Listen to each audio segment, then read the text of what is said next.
আজ সকালে আপনাদের দাদা মর্নিং ওয়াক করতে গিয়ে টাটকা একটা চিতল মাছ পেয়েছে বাজারে, নিয়ে এসে হাজির করলো। বলে আজকে এই চিতল মাছটার তেল ঝাল বানিয়ে দাও। নুন হলুদ মাখিয়ে নিলাম, সঙ্গে দিলাম তেলও, না হলে ভাজতে গেলে মাছটা ফাটে, তো তেল মাখালে মাছটা ফাটবে না। তো চলুন এটা আমি তেল ঝাল বানিয়ে আপনাদেরকে দেখাবো। কড়াইয়ে সর্ষের তেল দিয়ে দেব। তেল গরম হয়ে গেছে, এখন আমি মাছগুলো ভেজে নেব।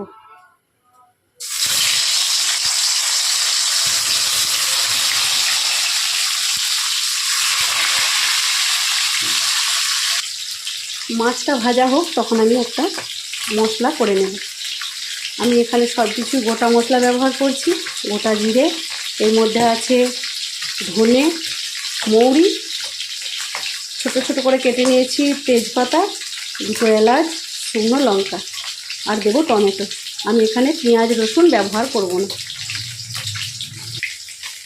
খুব বেশি কড়া করে ভাজবো না, হালকা করে ভেজে নেব।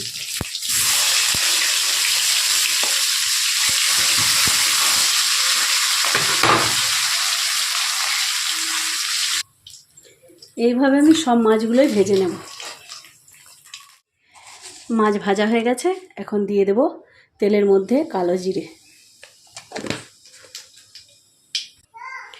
এখন দিয়ে দেব পেস্ট করা মশলাটা। এর মধ্যে আমি টমেটো দিয়ে পেস্ট করে নিয়েছি।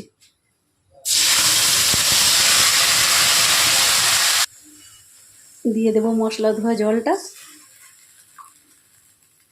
এরপর সব গুঁড়ো মশলাগুলো দিয়ে দেব।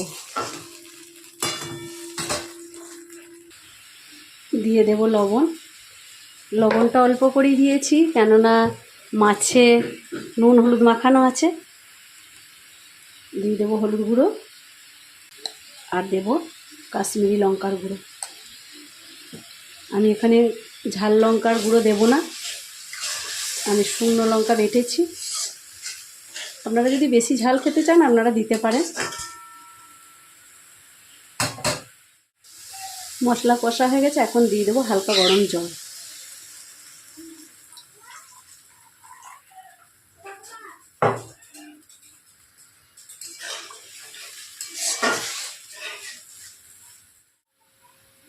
এখন মাছগুলো দিয়ে দেব।